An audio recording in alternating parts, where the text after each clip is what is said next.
We are woefully behind, maybe more so than we've ever been on this show because we don't have anything juiced and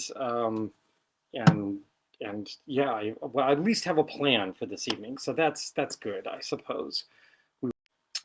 Here comes my wife. I don't know what the oh wait, where's my sound? There's sound. Yeah, Sound is good. yeah. I But was gonna oh, she's actually gonna juice limes do for me. some work for you. Oh, okay.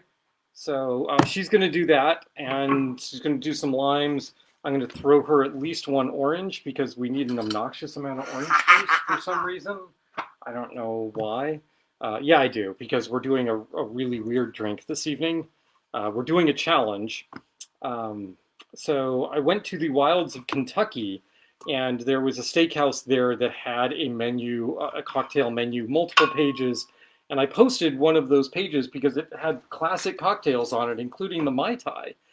And the recipe for the Mai Tai was not what you need. Second drawer. So the recipe for the Mai Tai, well, let's just say it had peach schnapps in it, and the Mai Tai recipes do not. Mai Tai recipes do not, should not, under any circumstances, have peach schnapps in them. So, as a consequence, I sort of made a challenge to myself to be able to, in fact, do something with these ingredients. So that's going to be the challenge portion of this evening. We have been doing this for 2 years. Not that you could tell by this evening, because it looks like this is complete and utter amateur hour, and we've never done this before. But, you know, whatever. It is what it is. And you're here. Well, hopefully you're here. I don't actually see anybody here, so maybe there's nobody here. Maybe Dunder, our dear cat, is stuck in the back room. No, there he is. Okay, both of our cats are sitting in front of the door to the back room, so I was a little confused as to where they might be. Okay, well, first of all, because I think I'm going to need a little more honey syrup than this, I am going to attempt to make some quick honey syrup for y'all. You've never seen me do this.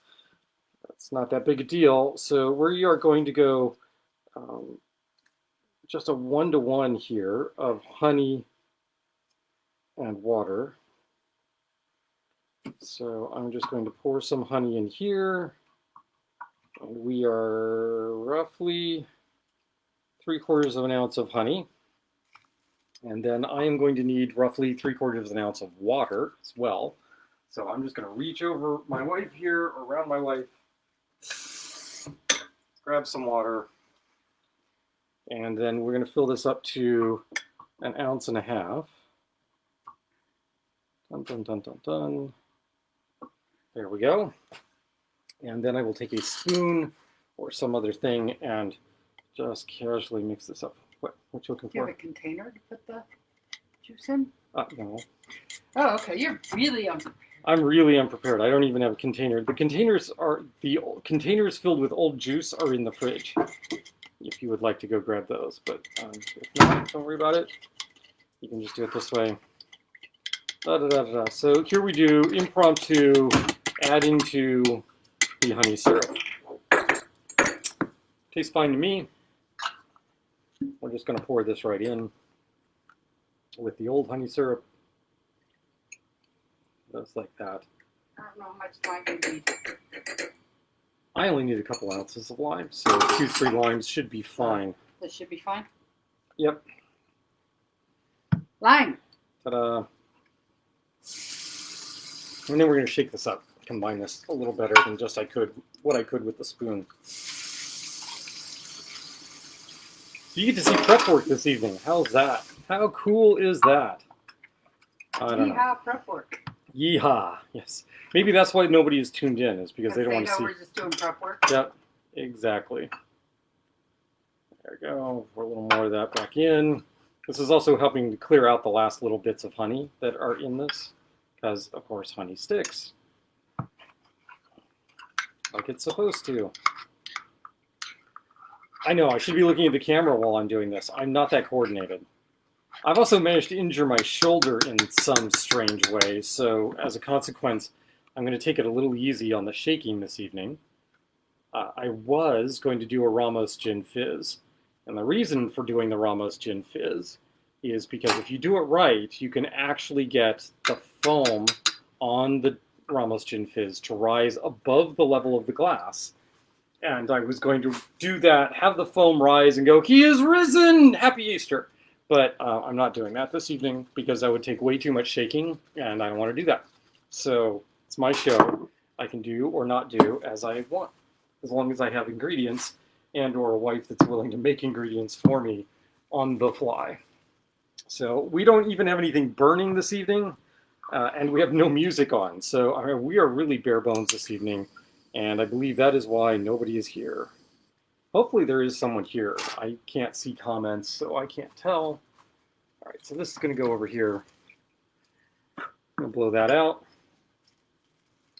There's an orange sitting over here. Got that. But you didn't come here to watch me prep. You came here to watch me make cocktails. So let's make a cocktail. So here we have. Don't we need a toast? We do need a toast. Oh my gosh, I'm doing this completely wrong. Oh no. What do we got up here? We've got all sorts of good things up here that we could use. Oh, but Star's going to reach for something. Star is reaching for something. So we're going to do that. Whatever it is that Star reaches for, we're going to use. We should do something special because it's the 2-year anniversary, or maybe we'll just do 2 toasts. How's that? The episode I just did onto YouTube, we had done the Panama 12 and raved about how wonderful it was. So I would like to go back and taste that. Because we haven't opened it since. We've opened it since. We just haven't used it for cocktails. I'm definitely sure of that. 12 years old, Panama. Now, some of this aging, I believe, is continental, as opposed to Caribbean. 12 years is a really long time Caribbean casking something. We had a taste last night. Was it just last night? It was last night. Just last night. Ronde Barrilito 4-star. Now, I rave about the 3-star. I really like the 3-star. But I'd never had a chance to have the 4-star because it's only sold at the distillery. And, well, we had friends that went to Puerto Rico, and they went to the distillery, and they brought back some 4-star. They also brought back some 5-star, which is like 30-year aged, and I'm going to be gobsmacked to taste that, I'm sure. I will say that I thought the 4-year was much more, the 4-star was much more reminiscent of a bourbon or a whiskey in that almost all of the prominent effects from that and taste profiles and nasal profiles, olfactory profiles, that's what I'm looking for, were all from the wood that it was cast in, as opposed to getting a true sort of rum flavor. But there was this caramelization on it that was really nice. So it was good. We really enjoyed it. And I really thank Terry and Emily for bringing it over and giving us a chance to taste that. But here we have rum for tasting. Here's your glass of rum. Thank you. Here's my glass of rum. Cheers for being Pacucci's and running late. To 2 years. What a 2 years it's been. Some of us have made it. Some of us have not made it. None of us have gotten out of this unchanged. Mm-hmm. So here's a toast to change and continuing to change, because without change, there's not life, right? Right. There are plenty of bottles in the back if you want to use one of those as well. Or you could leave it in the glass jar, whatever. Oh, that is so tasty. Yum. Okay. Oh, the finish on that is so good. Oh, up in the nose. The finish up in the nose. The finish up in the nose, man, is so good. Yeah, okay. Enough of that. It has a very clean nose to it up front. There's not... I get fruit off the nose, very definitely. Oh, that's good. Like orange notes on the nose. It's definitely fruity on the nose. There might be a little stone fruit on the nose as well. I don't pick up a lot of caramel notes or vanilla notes. Per sip. Orange juice. She's so much faster at that than I am. Definite rum. Not too sweet.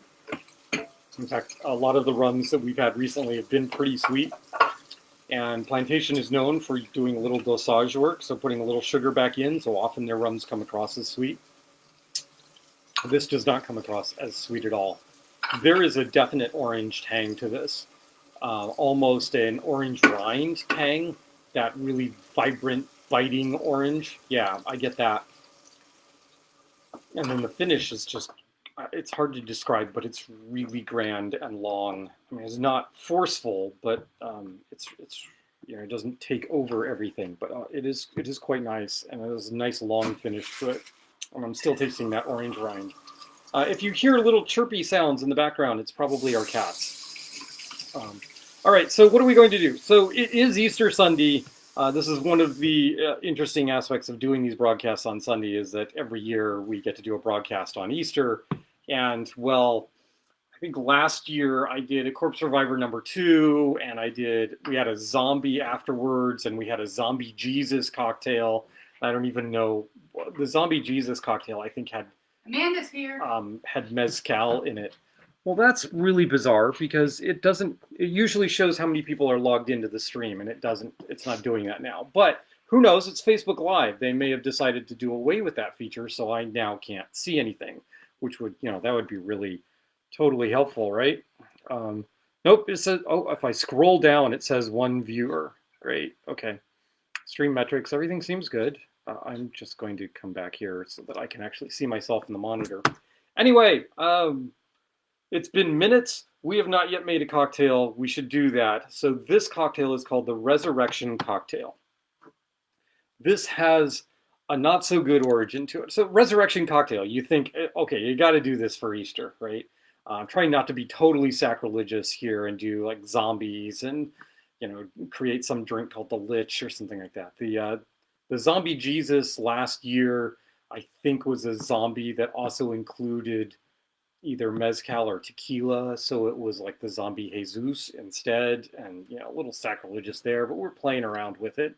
We're not going to do that this year. We are going to do a Corpse Survivor, but we're going to do Corpse Survivor #1, which is completely and utterly distinct from the Corpse Survivor #2 and the Corpse Survivor #3 and this whole family of Corpse Survivor cocktails. But before we do that, we're going to do the Resurrection Cocktail. Now, there is a TV show, or was a TV show, called Bar Rescue. And they did a bar rescue, and they redid their menus, and one of the cocktails done specially for that bar, and I don't remember the name of the bar, I'm sorry. I looked it up earlier today when I got this recipe, and then I promptly forgot and didn't bother to look it back up. So they put this on their menu. I have no idea if the bar actually got rescued and survived or died a horrible death. It's bar rescue, so I sort of suppose it probably died an ugly death, because that's kind of what happens, with very few exceptions. But this is a shake and drink, and we're going to go ahead and do that. Even though we have a mixing pint right here, we're not going to use that right now. We're going to do something else. While I'm going and doing this, we're going to have my wife look up some music and put on some music and get us really going and get us revving up for this. Okay, so we need to shake this. Shake, shake, shake, shake, shake, shake, shake, shake, shake, shake, shake, shake, shake.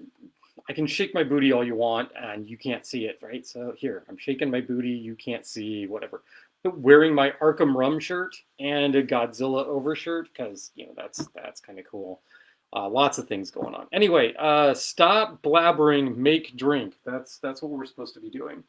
Okay, 3/4 of an ounce of honey syrup. You saw me prepping the honey syrup if you tuned in on time, because we were late. So we're going to go 3/4 of an ounce of honey syrup. There is 3/4 of an ounce of honey syrup. And then we need a full ounce of lime juice. Sticky, sticky. Full ounce lime juice. Oh, we got like, it's got a little. Fan of American Gods, you know there are many Jesuses. There is a little bit of a Cuban sound going on here with the music. That's kind of cool. All right, this drink in its original form, and we are not doing the original cocktail, by the way. It calls for a jalapeno garnish. We're not doing that because I really like my wife to be able to taste this. It calls for 2 ounces of coconut water, and we're not going to do that because, well, for one thing, I don't carry coconut water as the general course of action, but I do carry this roasted coconut juice, and that's what we're going to use here. We're going to do 2 full ounces of this roasted coconut juice. Um, I don't know what else to say about that. There's probably some joke I could make here about roasted but I don't know what it is. So there's 2 ounces of roasted coconut juice. The original recipe calls for a ½ ounce of blue curacao because nothing says let's rescue a bar like blue drinks where they don't belong. So there are certain drinks where the blue food coloring is appropriate. We've done some of those in the past, like the blue Marlin and the blue Hawaii. We did blue for school colors and that sort of thing. There is no reason to make this drink blue, near as I can tell. So we're not going with the blue curacao. We are going to reach for, we're not even going to reach for dry curacao. We're going to go with one of these little mini bottles of Cointreau, if I can open the mini bottle. What is my mantra? Open before show. Oh, whoops. Well, I'm just glad I got some ice. I do have that. All right, so we've got this this little thing of Cointreau open.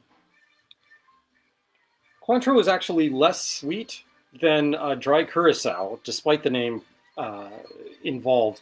And I don't know, I think that's going to go better here with the roasted flavor. I just don't want the coconut getting too sweet. So we're going to go full ½ ounce of this. 1/2 ounce.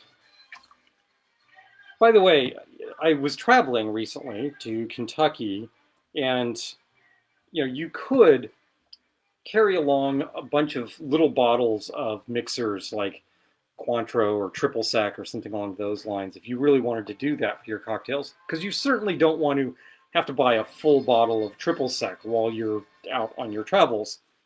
What I found is that almost every liquor store worth its salt has got these minis, the airplane bottles of Cointreau or triple sec. So if you need that kind of flavor in a cocktail that you're going to be doing, just get it there. Don't bother trying to carry it with you on the plane.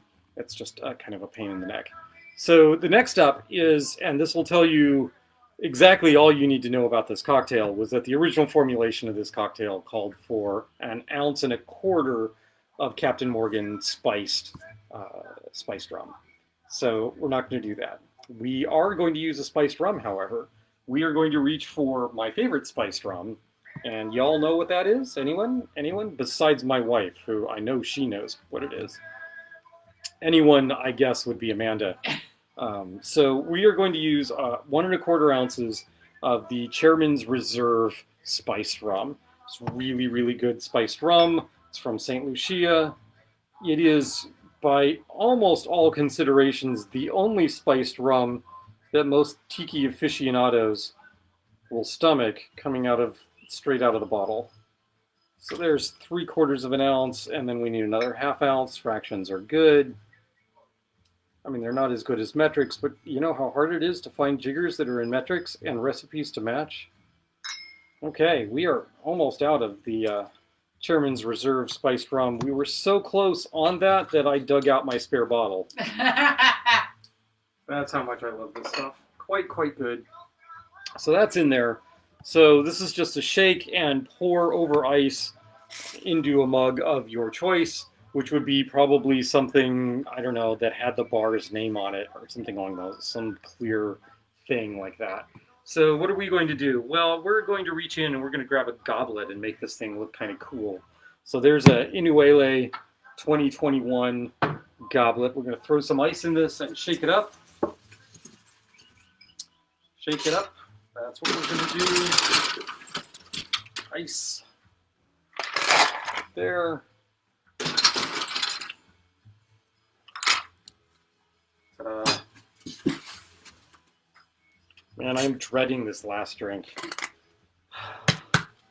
I got something like 400 reactions when I posted that drink recipe to the Tiki Land board, and none of them were kind about what people had done to the Mai Tai recipe.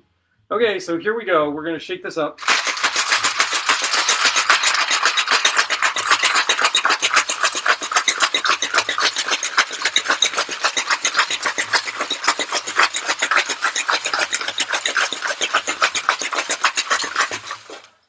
There you go. That's nice and frosty. Now, it says pour over ice.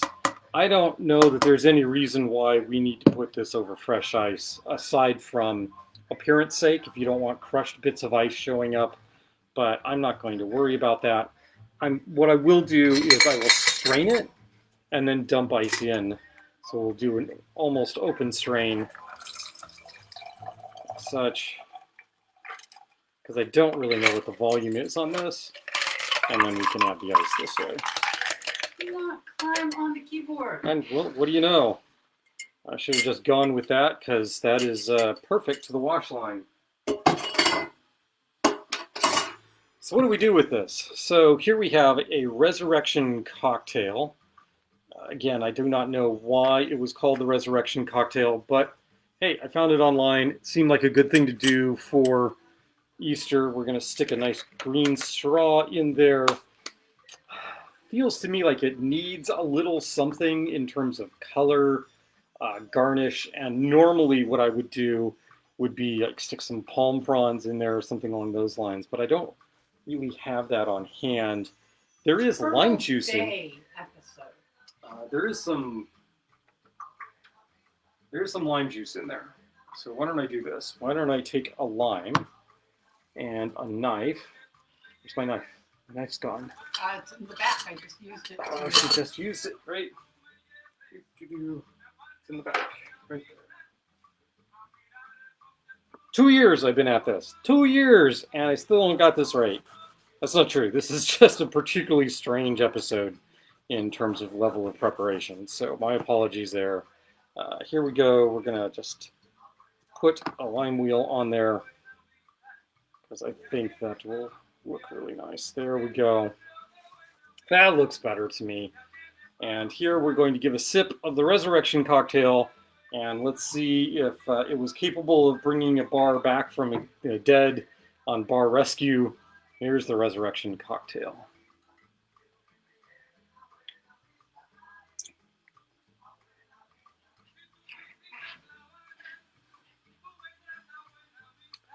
Well, Amanda was the one that suggested that maybe the toasted coconut would be a little too much for this. Uh-huh. I'll let you tell me what you think.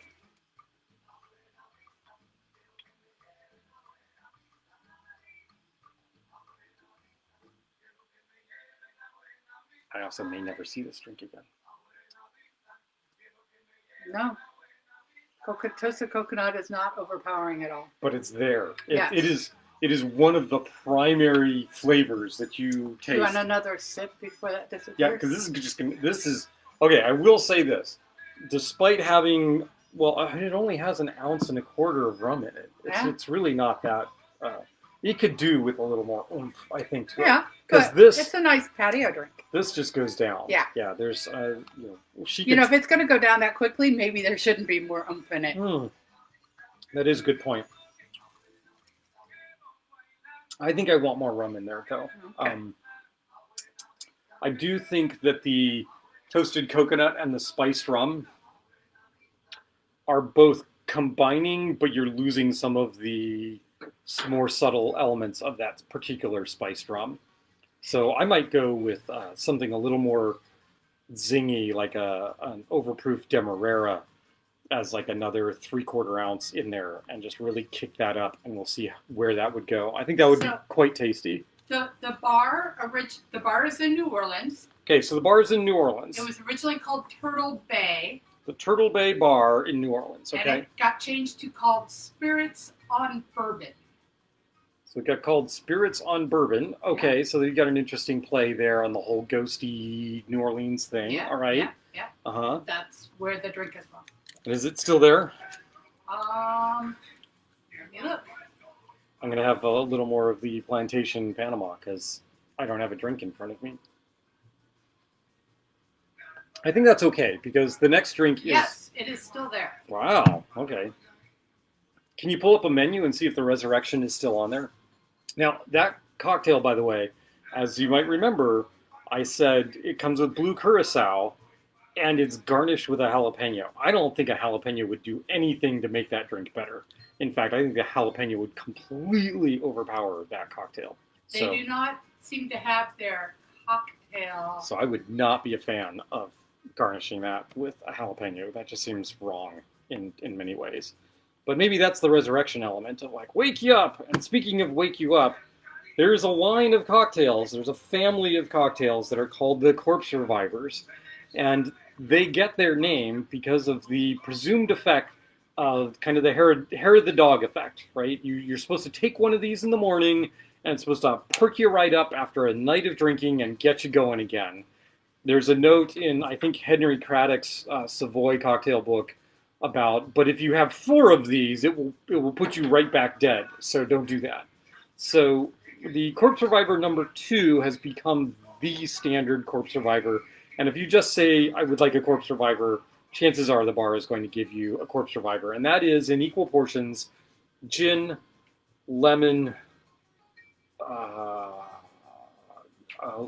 Kina Lillet, and those three ingredients together, and usually the glass is either spritzed or rinsed with absinthe, or a few drops of absinthe they're putting in, and that is a wonderful drink. The Corpse Reviver number 2 is quite yummy, but we've done it several times. At least on this show, we've done it. I know at least once, and I've done it for the haunted tiki parties.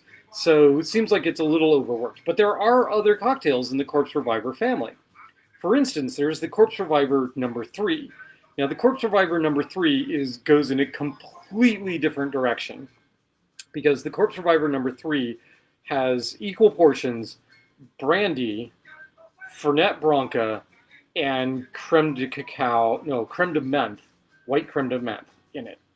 And I don't know about you, but that sounds absolutely vile to me, and it would probably wake me the heck up because I'd be like, "Wah! What is this that I'm tasting?" But this whole thing started with the Corpse Reviver number 1, or Corpse Reviver, because there was no reason to put a number 1 on it when it was the first Corpse Reviver. So what we're going to do is the original Corpse Reviver, or Corpse Reviver number 1, as it now is referred to. And this is not equal proportions. This is 3 ingredients, and that is classic for your Corpse Reviver cocktails. It's 3 ingredients. And we have 1 ounce of Calvados, 1 ounce of cognac, and a ½ ounce of sweet vermouth. So we're going to start with the sweet vermouth. There we go. We're going to go just a ½ ounce of the sweet vermouth. And here we are using Mount Defiance sweet vermouth. And yeah, this bottle's been around a little longer than it probably should have. So it's probably on its last legs and we need to use it up. So here we go. I'd much rather be using up the last of that bottle than cracking open a new bottle of Cookie Americano or Kina Lillet, which, excuse me, it's not Kina Lillet. That's what I said, but it's replaced with, I don't remember offhand, Lillet Blanc? Lillet Blanc, I think, is the right thing. It was originally made with, you don't want to know. It was made with Lillet Blanc. The Kina Lillet isn't an exact substitute for it. Cookie Americano is a much better substitute. We went all over this, I think, in the Corpse Reviver episode, so we don't need to do that because we're using sweet vermouth instead, right? So sweet vermouth, and then we need 1 ounce of Calvados. Calvados. And the Calvados that we have is Daron Calvados. This is a French Calvados, which is an apple brandy, essentially. Could you use some other apple liqueur like Laird's? Yes, it's just going to have a slightly different flavor to it, but it'll be in the ballpark. And so we're going to go 1 ounce. We have a Ruth. Yay! Ruth probably tuned in on time and didn't see us and then went off and did something. No, she said she's sorry she's late. Oh. Then we were right on time. Where the heck were you? Yeah. So there's the Calvados, so apple brandy, and then that is followed by cognac. And I have fallen into a rut. I really like the 1840 Pierre Ferrand cognac This is what we use when a drink calls for cognac. Now, if you want a sipping cognac, that would be a different thing. That is not, I mean, you can certainly do that. This is quite yummy for that purpose, but it is not, this is intended as a cognac for the classic cocktails like the sidecar that are made with cognac or the original French 75, right? In any case, we are going to do 1 ounce cognac, cognac. Don't call it cognac. Cognac? Cognac. The French will come after you. That's the Klingon pronunciation, right? Cognac. That's it. You got 3 ingredients in there. There's no spritzing of the glass or anything else along those lines. So we're going to add some ice. We're going to stir this up, and then we're going to pour this into a glass. I have ice sticking all over my scoop. What happens when you have a metal scoop? Get a little water on it, stick it in with your ice, and everything just sticks to the scoop. There we go. So let's store the scoop someplace else. That seems like a plan. We're going to use the Cthulhu bar spoon, and we're going to stir. Can you hear this? There's just a light rattle of the ice in here. That's kind of what you want when you're stirring. You do not want this. That's the wrong sound. That tells you that you're breaking ice. You don't want that. What you're looking for is for it to get cold and a little bit of dilution and retain its clarity. This is the primary reason for using, for stirring a cocktail, is because you want to preserve the clarity of the cocktail. The other thing you can do here is we could reach down and grab the coupe. I could put ice in this coupe, but I think we're getting probably close enough on the coldness.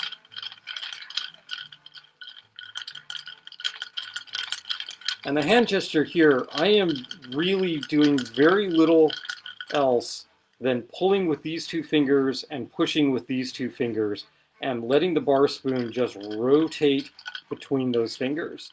It's much easier to do with a rounded bar spoon, and the more you do it, the more practice you get. And we'll just do a taste of this. Elizabeth says, better late than never. I'm here. Wow, we picked a great day to be late with our broadcast. I'm going to double strain this. So with this, what happened to my other Hawthorne? Oh, it's stuck in there. Okay, that's what I did with it. We don't need a Hawthorne. We've got a julep strainer. Yeah, baby. Julep strainer, double strain.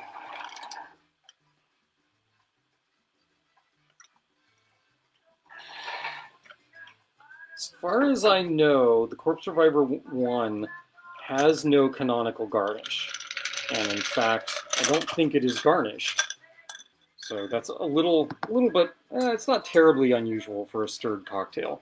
But if you wanted to do a garnish with this, something like a very thin slice of apple, or if you wanted to do like an apple wheel or something along those lines, I think would be perfectly appropriate here. Now, can you see this? If I hold this up, how clear that is? Yeah, that's what you're looking for. You don't want ice chunks in this. You don't want it to get cloudy. So here we go. This is a Corpse Survivor number 1.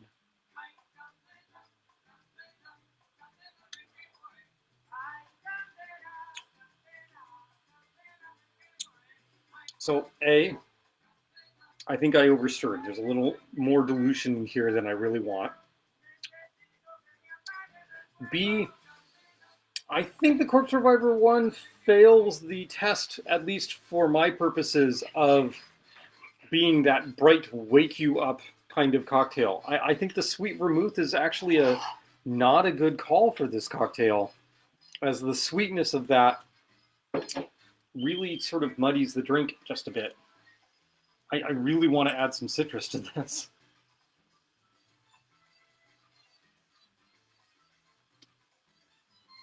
I need citrus. Yeah, that's so I gotta say, Corpse Survivor number 1, there's a good reason why this didn't become popular. Yeah. I mean, it does have this nice appley finish to it in the Calvados. Yeah. But this would not cause me to brighten up and wake up and be like on my toes. No. Maybe some bitters, maybe? Yeah. Citrus bitters? Yes. So orange. Yeah, I think orange bitters. What's this? We got we got the hella bitters, the ginger bitters. Ginger and apple is a good combination. We could do that. Not the peach, not the plum. I think we just do. I think orange. We'll go boring and do orange. Let's do a drop. It's small. Small. It's a wee. It's a wee bitty thing. It's a wee bitty thing, and the whole premise here is that you're supposed to just quaff this back and wake yourself up, right? So No, I'm not going to quaff that. Well, it completely changes the nose because now you smell orange bitters. Right, Yay! right. I was thinking about maybe just a expressed orange peel over the Uh-huh. top, which I think would do basically the same thing. Nope, that's the wrong call. Whew. That doesn't work. Is that That's a So pitch. That's a pitch. We're gonna, yeah, I don't want to drink any more of that. Yeah. Okay. Wow. So in terms of corpse survivors, maybe that would work as a corpse survivor because you're gonna go, I don't want that. I want something else. Yep. Fail. Fail. Not so good. We can cross that off. Yeah. So we'll do corpse survivor number 2s in the future, and we will not be doing. Well, we might at some point be corpse survivor number 3, but I am just freaked out a little bit about 3/4 of an ounce of Fernet Branca in a cocktail. That just seems like, and then you're Amanda gonna, would have gone with ginger. and then you're gonna amp up the menthol and mint flavor of that by adding creme de menthe to that cocktail. I just, yeah, no. Oh, that's not good. I may just have to go back and make another resurrection because that was much better. That was good. So, and I might, depending on how things go here. Oh, it's 8:15 already. Oh man. Okay. Well, then I better get moving on the last cocktail. That's the thing that I got to do here. Okay. So this last cocktail. The menu. Were you going to do a number 2? What? I thought you were going to do a number 2. No, I'm not going to do a number 2 Okay. because then I'd have to open up the Lillet Blanc, and I'm not going to open up a Lillet Blanc because, okay, if you're going to open up a bottle of something like that, then you better be sure that you want to be drinking that for the next couple of weeks. And I'm just not really in a Lillet Blanc kind of mood right now, so I think let's not open that bottle because I don't want it to go to waste. And it does have a limited shelf life and needs to be stored in the fridge and blah, blah, blah, blah, blah. Okay, so picture this scene. We go to a small chain steakhouse in Kentucky, and we open up we've already ordered our appetizers, we've ordered dinner, and now we progress on to looking at the cocktail menu because we know better than to try and do before dinner cocktails. Was it And Colton's? it was Colton's Steakhouse. And now I should bear in mind, we had good food at Colton's. We enjoyed our food. The steak was good. The steak was cooked perfectly. The sides were all good. We enjoyed our food at Colton's. But imagine my surprise as I'm scanning through the cocktail menu and I hit a page that says classic cocktails across the top. And it has such classic cocktails as Jack and Coke. Do you really need to put Jack and Coke on your menu? I mean, really? And it was nothing special. It was Jack and Coke. That was it. That was all. At least one person commented that it was maybe like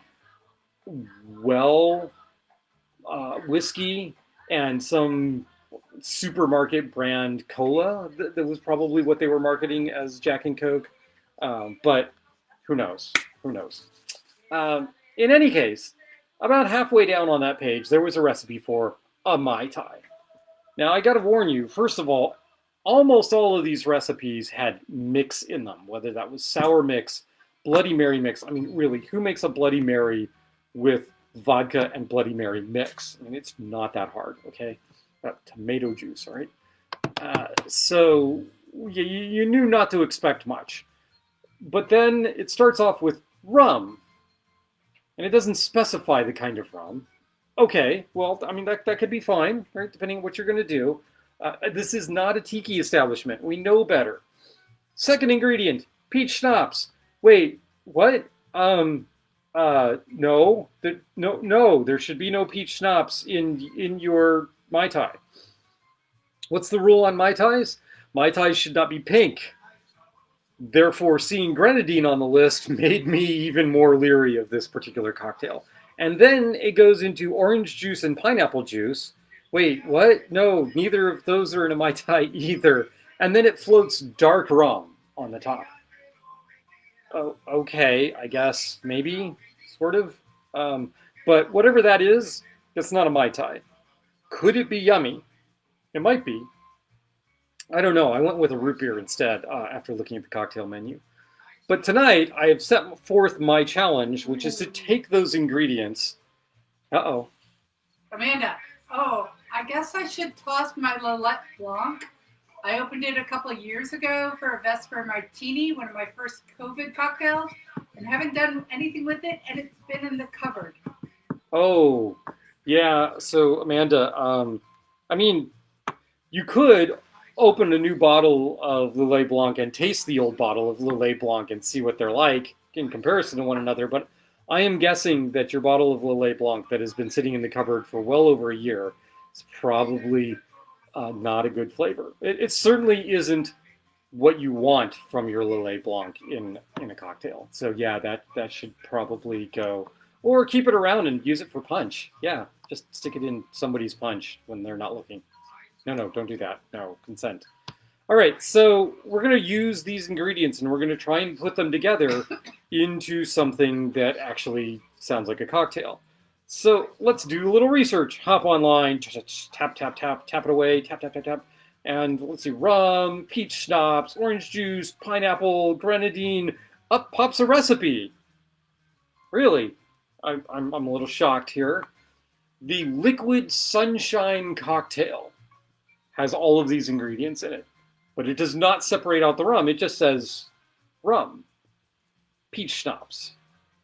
In fact, it says 3 ounces of rum. Okay. It has 1.5 ounces of peach schnapps. Excuse me? An 1.5 ounces of peach schnapps? Are you insane? 2.5 ounces of orange juice and 2.5 ounces of pineapple juice with just a splash of grenadine. A splash. Splash. Amanda says she's sorry. It's a gigantic cocktail. That would be huge. This is 3, 4, 4 and 5, 9, 9.5 ounces, almost 10 ounces of liquid plus dilution. Enormous. I am not willing to do that on sight unseen or taste untasted. Nope, we're not going to do that. So we're going to play around a little bit with this and see if I can bring the proportions down a little. The one thing we're not going to change is the 3 ounces of rum. That's going to be our baseline for this cocktail because I think it's going to need it given all the sweetness. The peach schnapps, the orange juice is sweet, the pineapple juice is sweet. There's going to be some grenadine, which adds more sweetness to it. The only tartness you're getting from this, or sour that you're possibly getting from this, is from the grenadine. That's yikes. So we do have the emergency bottle of a little bit of lime juice to add back into this because I'm guessing we're going to need it. So Friends do buy, friends. Little reclining Godzillas, though. Look at this. Isn't he so cute? He's just gonna. Yep, just relaxing. Yeah, let's get the little back. It's little latex Godzilla. We saw him. Actually, he was featured in an Instagram post with a cocktail, and we saw it, and we're like, I don't care about the cocktail. I want the Godzilla, right? So we got the little Godzilla, and that's pretty awesome. Usually we do a little thing about what kinds of things we've gotten in the last week. And well, I've been off in Kentucky, which means, oh my gosh, a whole bunch of stuff came while I was gone. So we will treat you to some of that. But first, we are going to do no, it's not a Mai Tai. It's not really a liquid sunshine cocktail, but it has these ingredients in it. And we're going to give this a shot.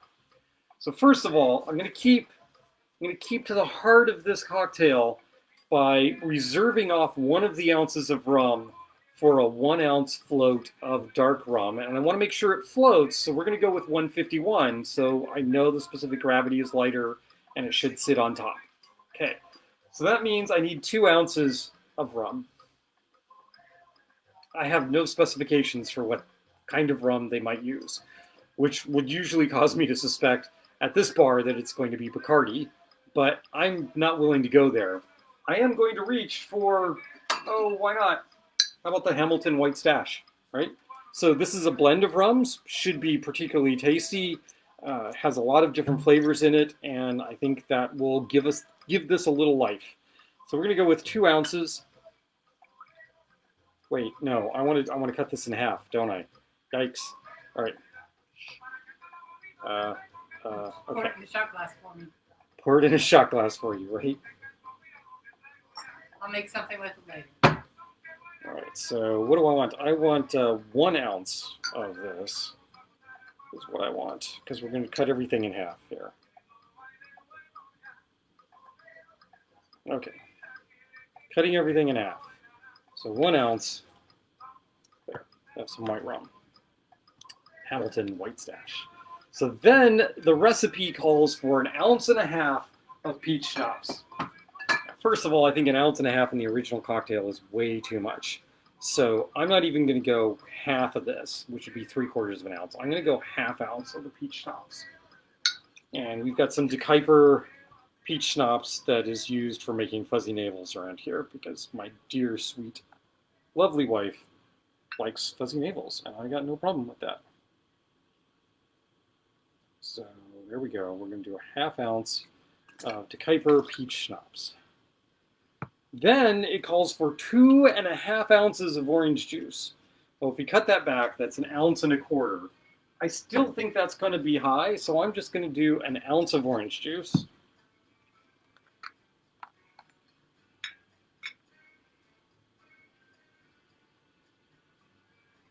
So there's 1 ounce of fresh orange juice. And then we want to do the same thing with pineapple juice. So we're going to do 1 ounce of pineapple juice. Use a spoon here so I don't mess up my finger. 1 ounce pineapple juice. Okay, so there's 1 ounce of pineapple juice. For this cocktail, it calls for just a splash of grenadine. And I really think that they're going for a tequila sunrise effect of putting that in there. So what we're going to do is we're going to shake this up. We're going to pour it into a glass, a clear glass, and then we're going to do a splash or 2 of grenadine to get that, and then we're going to pour 1/2 ounce of the overproof rum on top, and we'll see how that all works out. Hopefully it will work out just fine. I need to go down here. We're going to use this glass, I think. How about that? We're going to use one of these, right? Little goblet glass, see? Yep. We'll use that. So ice in here.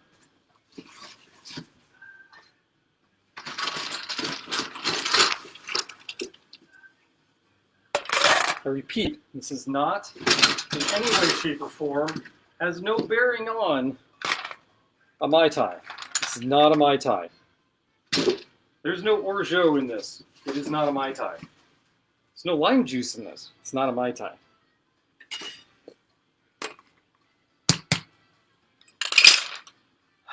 All right, shaky shakies.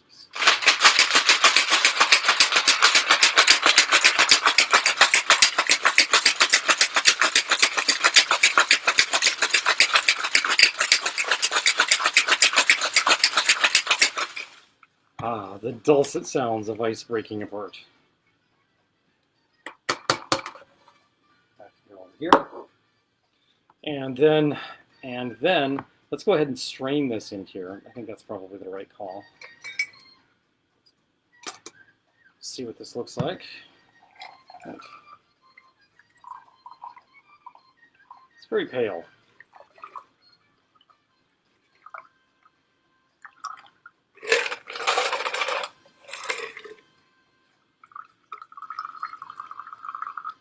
I'll move this back. You can see it better, right? Okay. Little pale yellow. Yeah. I mean, it's not unattractive. I'm not sure that it qualifies as liquid sunshine, but we'll see.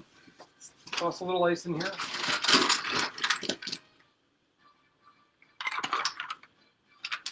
There we go. Remember, there's still 1/2 ounce of overproof rum that needs to go in this. and the splash of grenadine, right? So where's my grenadine? Here's my grenadine. What's this ice cube doing sticking up here? I don't know. It's horrifically unattractive to me, is that one ice cube just sticking right up there. You go somewhere else. It was frozen to the other ice cube. There we go. That's what we wanted. Okay. Now we have homemade grenadine. Drizzle of that. And it certainly needs more than that.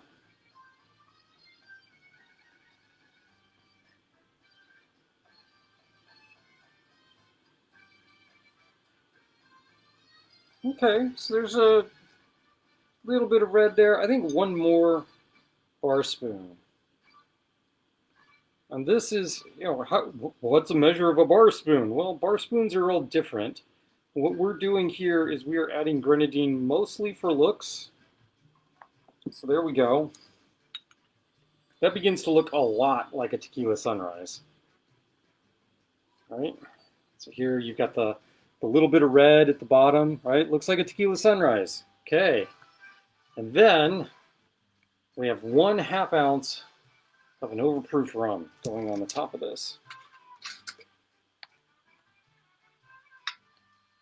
And why am I using the overproof rum for this? I'm using the overproof rum because the density of the overproof rum, because it has a higher proportion of alcohol in it, is actually less than the other ingredients here. So we can pour this over the bar spoon, and you'll get a nice topping like that. And there you go. There's a very pretty little cocktail. It's got the brown layer on top. Right. Ta-da. I think that needs something else. Oh, we have a cam. We have a cam. Yay. Amanda wants to know if the audience is... And we have a Christine. Yay. I'm going to run away now. Amanda says, is the audience all female tonight?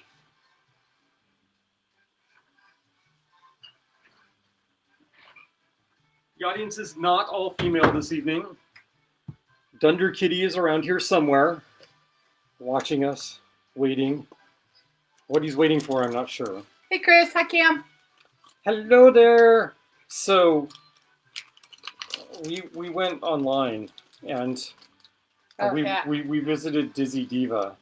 We saw something that we wanted to get for somebody else on Dizzy Diva, and so we got that. We did. We did get that.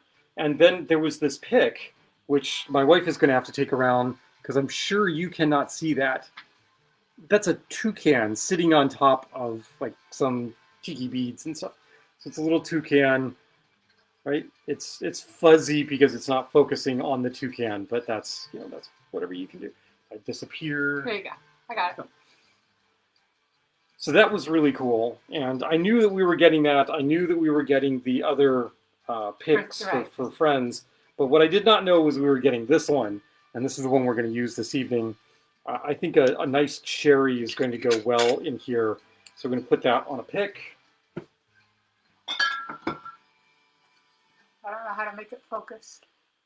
You cannot make that focus, apparently. So I don't know how to make that focus. You can't see. That's all right.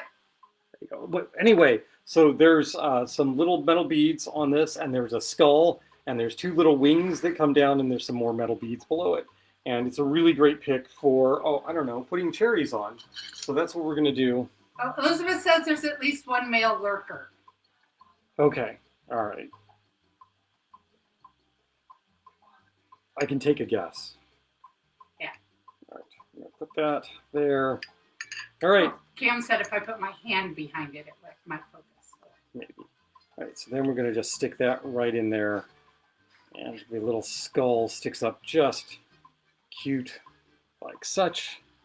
And there we go. So this is my attempt at converting this recipe and the subordinate liquid sunshine cocktail into something that's drinkable. If you take a sip of that, I'm going to get... you're going to taste 151 straight up. So I probably want a straw. So you could take a straw. So if you take a straw, so this is one of those nifty... bone straw. You want the bone straw? I want the bone straw. Oh, it's got a boner. So if you take the straw and you plunge the straw through a thick portion of the Uh-huh. 151, you will get, of course, some 151 trapped in that straw. And then you sink it through the rest of the cocktail down into the grenadine. And this should be pretty sweet, actually, because of the grenadine that's down. Well, the drink itself is going to be sweet.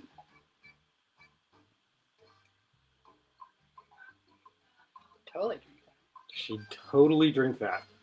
Straight out of the 80s, she'd totally drink that. Like, totally? Yep, totally. Totally. Totally.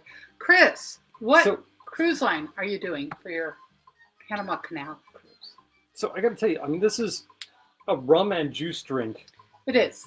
combined with a fuzzy navel, Yes.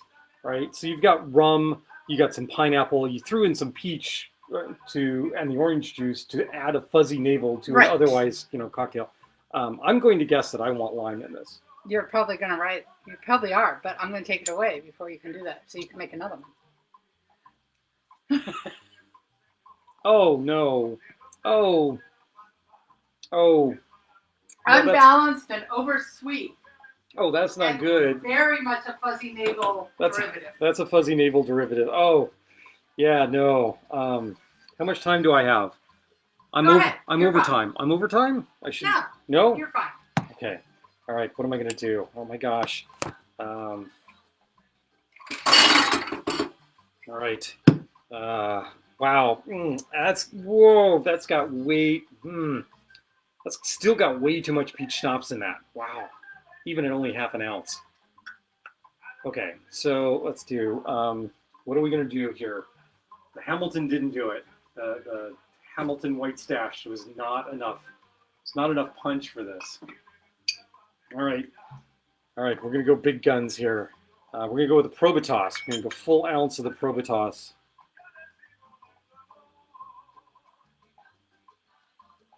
All right, here we go. We're just totally riffing here, trying to make this, trying to get something out of this that will survive. I'm not going to float the 151, or actually, I'm only going to float a little bit of 151 on here. So I'm going to go with a half ounce of 151 directly into the cocktail. This is going to completely change the coloration of the cocktail. So there's a half ounce of that. Right. Wait a second. That was 1 ounce of Probitas and a half ounce. Right, 1.5 ounces. Yeah, okay. Sorry, trying to do math on the fly. Okay, we were doing. The cut down of this would have been 3/4 of an ounce of peach schnapps. I went to a half ounce of peach schnapps, and it was still too much peach schnapps for my taste. Okay. Oh man, why are we adding peach schnapps to a cocktail like this? I do not know. All right, so I'm going to aim for like 1/3 of an ounce here. I don't want a half ounce. I don't want just a 1/4 ounce. Because I feel if I go down to a 1/4 ounce, then I'm cheating. I'm just trying to bury the peach flavor of this. We did, what, 1 ounce of orange juice? Amanda likes the tequila sunrise as a tie-in for Easter. I think 1 ounce. Oh yeah, that makes sense. 1 ounce orange juice. I think that works. So fuzzy navel is equal parts orange juice and peach schnapps. So I mean, if you want to keep the fuzzy navel thing, you'd want to keep that in line there, but I don't. I just don't. We're gonna go 1 ounce of the pineapple juice. There we go. That seems good. Now it says splash of grenadine. But if I do the splash of grenadine, well, I could put some in here. No, I think bottom. I think it needs to be on the bottom. So we're just going to throw ice in here. Shake this up. Color is going to be different. It's going to be darker because of the 151. I need another one of those glasses, don't I? Goblet. Goblet. Goblet, goblet. We're going to shake that. Oops. Shake on this. There we go.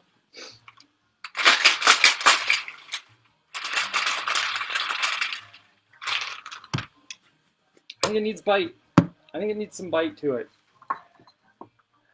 Tiki bitters, mole bitters.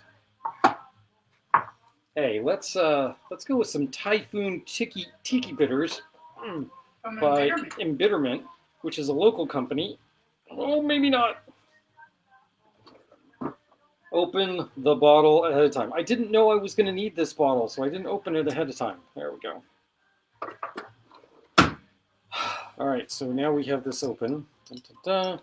I'm going to do 1 dash and 2 dashes of Tiki bitters here. Really feels like this needs orgeat or something, but we're not going to do that because I don't want to move off screen again.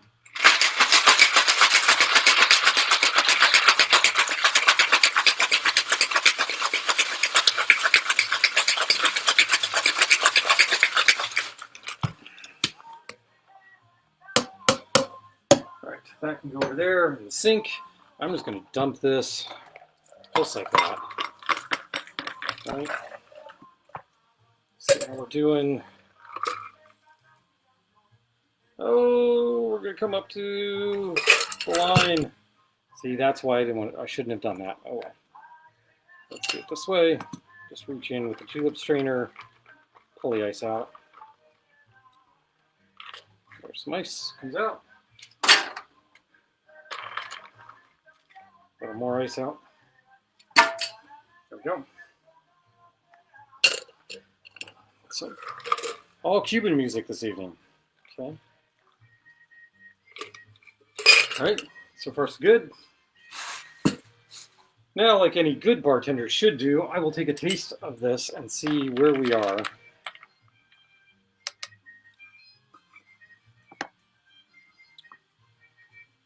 Man.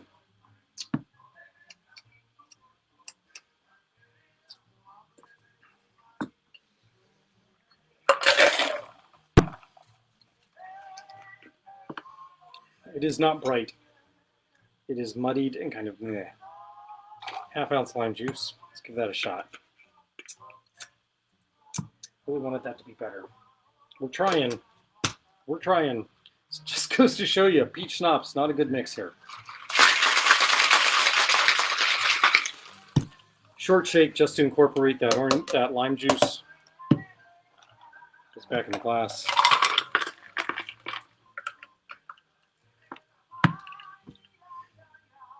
Ay.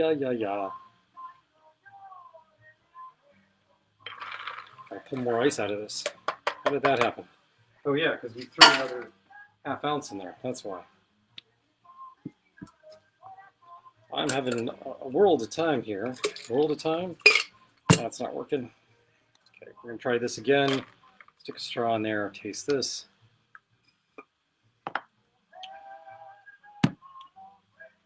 Okay, I think that's better. I'm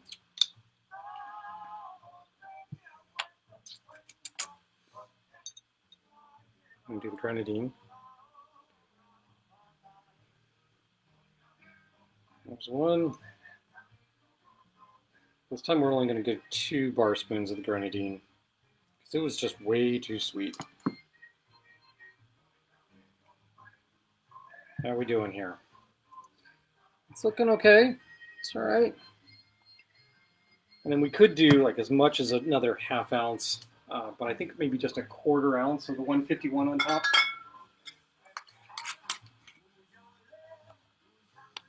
But it has nothing to do with the fact that I don't have room for any more. I would just pour more ice out of this. Okay, 1/4 ounce, back of the bar spoon.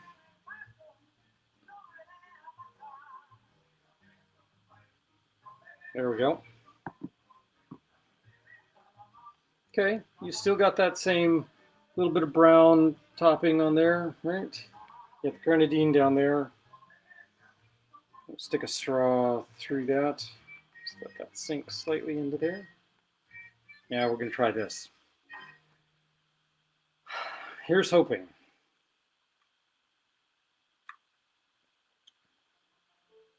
That's definitely better. Oh, yep.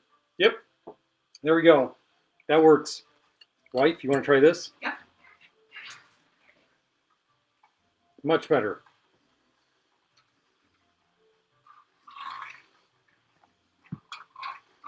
At least from my perspective, this is much better. She's done with that one, by the way. Yeah, it doesn't hold up well.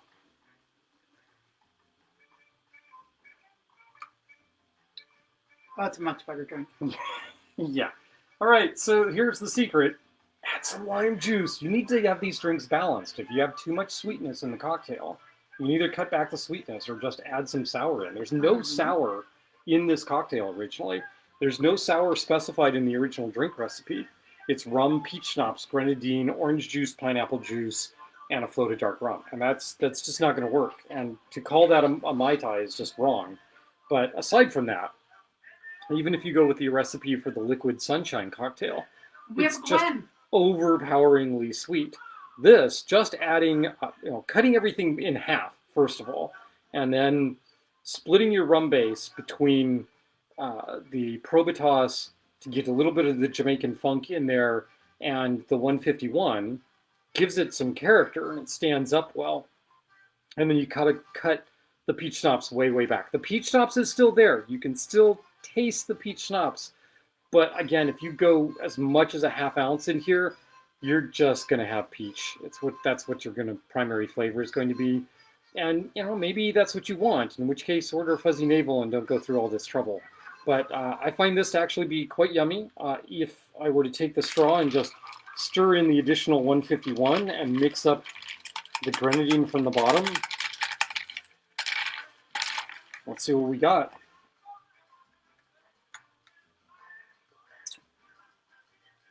Yeah, that's much better. Much, much better. The peach schnapps plays well in that proportion. Yeah, Chris is giving you up for steak. Chris is giving me up for steak? Okay, fine. Just stab me through the heart with a steak. See, got it? All right. Anyway, yeah, so that's totally awful. All right, what have we done this evening? We have conducted a resurrection. Yes. And then we did an attempted corpse reviver, and that failed. Yeah. So it's a good thing we got the resurrection done first. And then we started with an ingredients list from a Mai Tai from a restaurant in Radcliffe, Kentucky, and went and played around with it until we got something that's actually drinkable. So here we go. We have a drinkable cocktail here using rum, peach schnapps, grenadine, orange juice, pineapple juice, and a splash of dark rum. In this case, the splash being a quarter ounce of Lemon Heart 151. Because, yeah, that Demerara really brings something to this cocktail. David apologizes for napping. I do believe you could even have gone away from the Probitas and gone with something a lot more Jamaican-y, like Dr. Bird or something along those lines, or even if you wanted to really kick this drink up, you could use like a rum fire or a rum bar and use an unaged Jamaican rum and really kick the power of the drink up, the octane of it, which might be good because there's an awful lot of, between the peach schnapps, the orange juice, and the pineapple juice, there's an awful lot there. In terms of the quantities, it's not, I mean, look, the original drink, the liquid sunshine, 2.5 ounces of orange juice and pineapple juice, in addition to 1.5 ounces of peach schnapps. So there's no way that could have been good. That's just nope. Not even willing to try and make that drink. There's no way, no how that was going to be good. So on that note, I'm not going to call it quits because I successfully saved a drink here, and we have not gone through the loot. So right. I did not pick up anything while I was in Kentucky. So I experienced. So just so you know, like if you walk into a liquor store and you are overwhelmed with all of the different rum choices and you're trying to remember, what did Pooch say? I don't remember what he said about this rum or that rum. I had the same experience in Kentucky. Not with rum, but with bourbons. I know enough about bourbons generally to order something off a menu, but when in Kentucky and seeing just row after row of bourbon, I was flat out intimidated. I had no idea which way to go. I was not willing to go just off of sticker. Oh, this is an expensive bourbon, it should be good. No, we're not going to do that. But I also didn't want to, I didn't want to spend the luggage room and the weight on a bourbon that I could get here in town or that was going to turn out to be nasty. And the rum selection was naturally took a backseat to their bourbon selection, so I didn't come back with anything. Fortunately, there were things waiting for me when I got back. So the the prog the account is called Lovecraft Cocktails for the obvious reason that we love craft cocktails around here, but also because there's an abiding interest, enjoyment of all things that are H.P. Lovecraft. Well, not all things that are H.P. Lovecraft. And so when Stormcrow uh, came out with very, this wasn't the, this was the second thing you got from. Oh, the other thing. So I got a mug, a Stormcrow mug that has Cthulhu on it, which is very cool. And Star will put a link to that. But while she was on that webpage, she saw this flask, right, which has got the Cthulhu fate emblem on it.